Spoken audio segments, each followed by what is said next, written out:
Fecioară, bine ai venit și mă bucur să te am aici alături de mine. În această citire vom încerca să explorăm energiile persoanei care vine în calea ta în următoarele 7-8 zile, ok? Și voi extrage mai întâi un mesaj din acest oracol pentru tine, bineînțeles, cu lecția sufletului tău pentru tine. Și a ieșit acest card de oracol, parcă am avut așa un sentiment atunci când l-am ținut în mână că acesta ar fi cel potrivit. Văd schimbare la tine și grief, acel sentiment de plângere, de când ai acele sentimente de plângere, că nu vine un alt termen în minte. Și mesajul acestui card este acela că eu înțeleg că a pierde ceva sau pe cineva este o oportunitate de a aprecia acel lucru sau acea persoană. Deci, eu înțeleg faptul că, foarte interesant și felul în care s-au asociat cărțile aici, pentru că avem și această trecere, această tranziție, cartea moartea, de aici, de la baza pachetului. Eu nu încerc să nu aduc astfel de previziuni, dar nu știu, poate pentru cineva e vorba despre o trecere, o tranziție, o transformare. Și mesajul acestui card este acela că eu învăț faptul că finalurile nu sunt decât doar noi începuturi. Eu învăț faptul că finalurile nu reprezintă decât noi începuturi. Ok. Hai să vedem tarotul ce are să îți transmită despre această persoană care vine în calea ta în următoarea perioadă. Ce sentimente are, ce gânduri are, intenții, bineînțeles, cu ce fel de energie vine înspre tine, sentimentele tale, o provocare în această situație.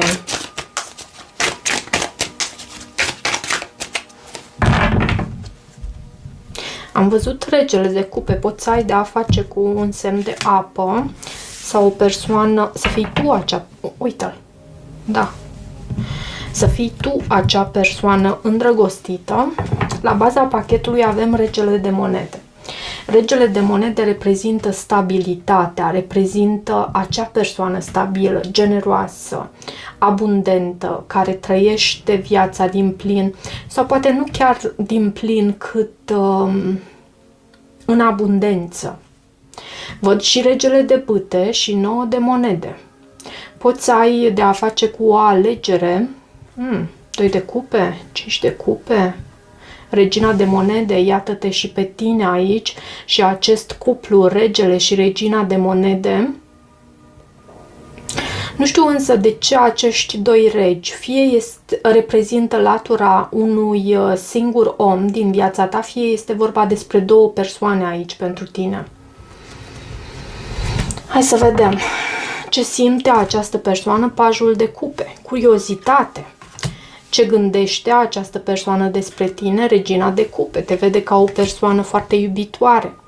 Ce intenții are această persoană, 6 de bâte, felul în care această persoană vine înspre tine, 9 de spade.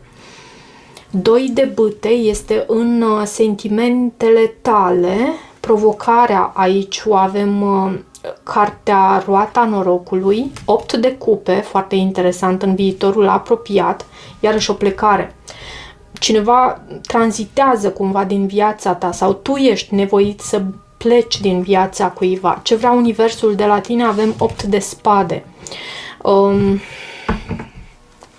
Cred că universul vrea ca tu să ieși din acel mental, din gândurile tale, să ieși din mental, să ieși din mintea aceea analitică și logică și argumentativă care nu știu cât ajută întotdeauna. Ok, pentru rezolvarea și soluționarea anumitor lucruri să zicem, trebuie să mă organizez pentru un anume eveniment. Da, avem nevoie de mintea noastră analitică, dar altfel să ne predăm pe noi înșine divinului, pentru că e cea mai bună soluție.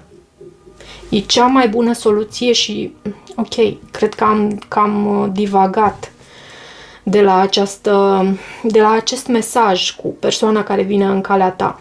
Hai să văd, de ce pajul de cupe în sentimentele acestei persoane? Pajul de cupe reprezintă cartea acelui paj inocent, creativ, o persoană foarte iubitoare și plăcută feeling-ului. Hai să văd de ce, și care dă dovadă de foarte multă curiozitate în ceea ce te privește pe tine. 5 de cupe. Dar vezi tu, există și ceva regret adus din trecut.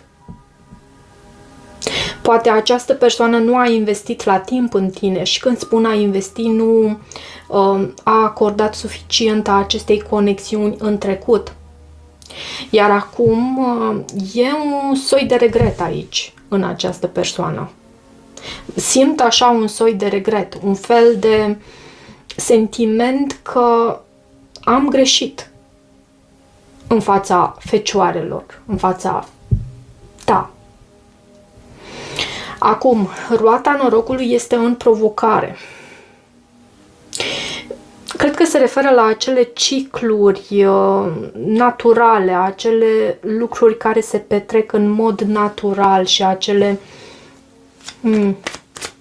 Roata norocului aduce și schimbări. Lucrurile cumva s-au schimbat în această dinamică între tine și această persoană. Sau pur și simplu în viață. Roata norocului a adus schimbări în viața ta, în viața voastră. Roata norocului a adus schimbări și lucrurile nu mai pot să stea la fel. Cavalerul de bâte. Și 4 de monede. Parcă această persoană nu vrea să... Nu știu, ai avut poate în trecut o aventură sau... Ce ar putea fi acest cavaler de bâte? Pentru că e cartea playerului. Și nu neapărat o aventură până la capăt sau nu știu, ai avut o energie a ta mult mai aventurieră, mult mai lipsită de griji, mult mai pe înainte pentru pasiune, pentru ceea ce te pasionează. Și cred că lucrurile s-au schimbat aici. Și acest om vede acest lucru și îl îngrijorează în energia cu care această persoană, pentru că nu poate să ajungă la tine, mă gândesc. Cu toate că își dorește acest succes. Și această persoană vine cu acest 9 de spade în calea ta. 9 de spade e cartea cea mai greu de dus. Bine, că este în atitudinea sa față de tine și nu știu cât e un stres profund la această persoană. E în funcție de cât de mult își dorește să fie cu tine. Deci acest 9 de spade, asul de bâte și își dorește acest nou început cu pasiune, dar te vede pe tine în această postură a 4 de cupe și văd și în sentimentele tale că tu ești la o răscruce de drumuri și am sentimentul că urmează să alegi noul, iar această persoană cred că este o persoană care vine din trecut. De ce regina de cupe în gândurile acestei persoane față de tine? Te vede precum această regină de cupe, o persoană foarte vulnerabilă și când spun vulnerabilă, vorbesc despre curajul de a fi vulnerabil și despre faptul că tu îți arăți adevăratele tale sentimente și nu te ascunzi sub o mască din aceea de fier și o atitudine. te arăți exact așa cum ești și această persoană te percepe ca fiind foarte iubitoare, o persoană sensibilă și regina de bâte și foarte atractivă în același timp. Doar că există o așteptare aici, există o stagnare, o așteptare, ceva de genul ăsta. Și poate fi vorba și despre o lipsă de comunicare, aș putea să spun, despre o distanță iarăși. Iarăși așteptarea aici. De ce 2 de bâte în sentimentele tale? Ce este cu acest 2 de bâte în sentimentele tale? Cavalerul de monede. Și 7 de bâte. Cavalerul de monede arată o mișcare destul de înceată, o mișcare destul de lentă. Uneori poate să aducă un blocaj, mai ales când este în postura sa, în poziția sa întoarsă, dar nu este aici, însă văd acest 7 de bâte care îmi vorbește despre faptul că tu ți-ai setat anumite granițe foarte solide și pe care nu vrei să le lași să fie întrecute cumva. Vrei să îți fie respectate aceste granițe și îți aperi teritoriul tău și e minunat acest lucru. Indiferent de cât spațiu simți tu că ai nevoie, e foarte important să îți aperi granițele, să îți aperi spațiul tău. E locul în care tu poți să crești. E locul în care tu poți să te simți bine cu tine. Și da, văd această răscruce de drumuri la tine.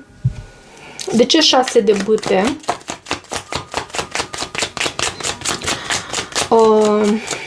În intențiile acestei persoane. Ce este cu acest 6 de bâte? Poate fi vorba și despre un leu din viața ta. Nu cred că am pomenit semnele zodiacale, posibil un semn de foc, un leu, un berbec, un săgetător. Apă mai văd aici, dar cel mai mult această regină de cupe simt că te reprezintă pe tine. De ce 6 de bâte? Regina de monede. Te vrea pe tine. Acest nou început cu tine. Își dorește acest as de monede, această carte a angajamentului serios și să știi că se simte abandonată această persoană. Văd din nou această regină de cupe, poți să ai de a face și cu un rac, poate să fie vorba și despre o distanță între voi, dar își dorește succesul aici. Și e curios pentru că în cele din urmă, în următoarea perioadă, viitorul apropiat arată acest 8 de cupe. O distanțare, o plecare. Ce este cu acest magicianul? Cred că este vorba despre tine. Te decizi, pentru că la tine văd această decizie, să pleci, să lași trecutul în urmă pentru că ți-a adus dezamăgire, ți-a adus tristețe. Da, pentru tine e ca o tranziție, o perioadă tranzitorie pentru Fecioară. Și 8-ul de spade ne arată, ni te arată pe tine foarte mult în gândurile tale și foarte mult, poate chiar îngrijorată, poate chiar nu vezi calea de ieșire, poate chiar nu vezi luminița aceea de la capătul tunelului și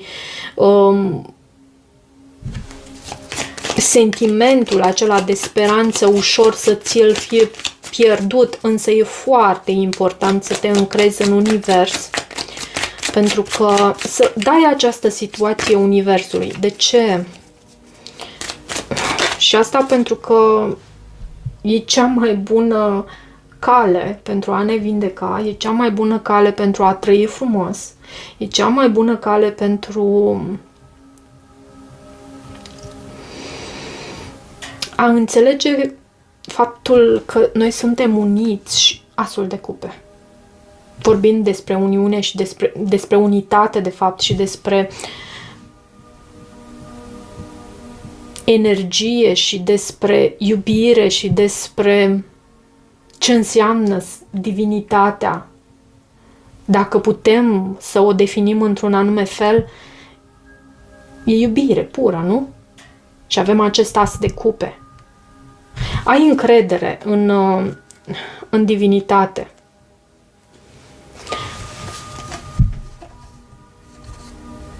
Ai încredere aici, încrede-te în divinitate. Altfel nici nu văd aici. E o plecare a ta și e un lucru pe care, sau cum să zic eu, îți este transmis. Ai primit anumite semne pentru a face acest pas.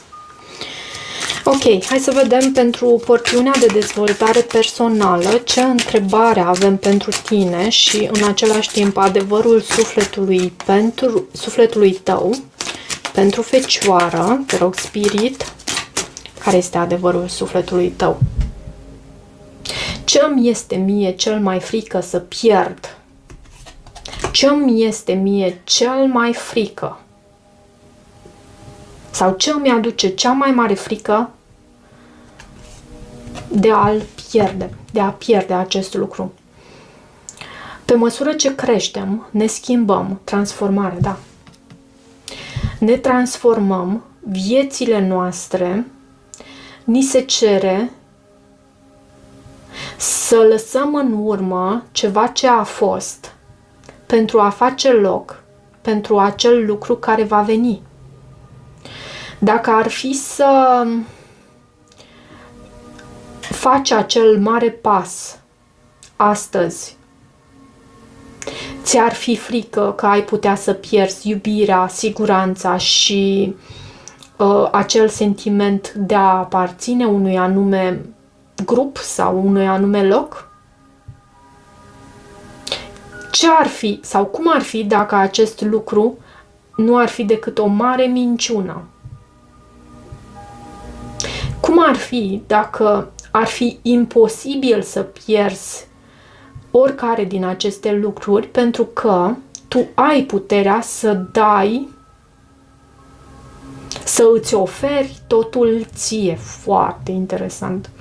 Acțiunea sufletului tău pe care sufletul tău vrea să o întreprinzi în următoarea perioadă este aceasta.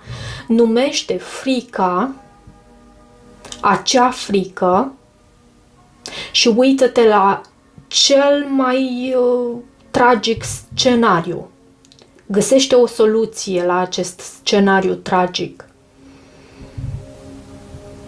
Ia-ți puterea înapoi, fiind sigur de cine ești și de locul în care tu pleci, în care tu mergi, te îndrepți. Mantra pe care tu poți să o folosești sau afirmația pe care tu poți să o folosești în următoarea perioadă: eu merg înainte știind că sunt puternică dincolo de orice măsură. Sunt iubită, sunt în siguranță și aparțin.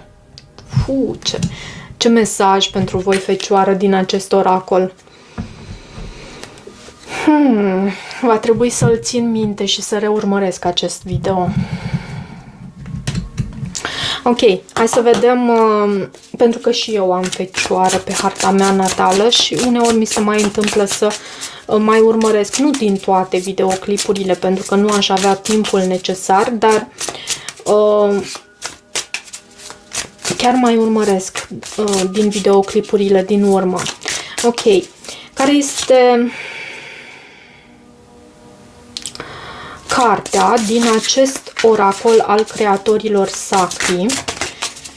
Ce vrea sufletul tău să creezi în următoarea perioadă? Și asta pentru ca tu să fii în acea curgere, în acel flow cu universul. Bliss. Acea stare de extaz, de fapt, este starea din care se merită ca tu să creezi.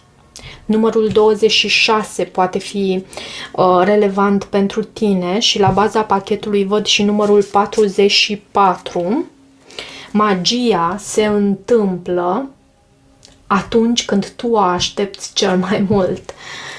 Da, așteaptă-te ca lucruri magice să se întâmple în următoarea perioadă în viața ta, pentru că astfel va și fi, astfel se va și întâmpla și adu-ți acea stare de optimism, de entuziasm pentru viață, îndrăgostește-te de viață. Știu, pentru unii dintre noi, uneori, e mult mai ușor de spus decât de făcut. E ușor de spus. Hai să văd și un mesaj pentru Fecioară din partea Universului în planul acesta financiar și carieră. Ce mesaj are Universul pentru tine în planul financiar și carieră? Spânzuratul, e vorba despre o așteptare, cred. Da, o așteptare, văd și temperanța. O așteptare a ce anume? Ce aștepți tu aici? Și nevoia de a vedea lucrurile și diferit. Vești, noutăți.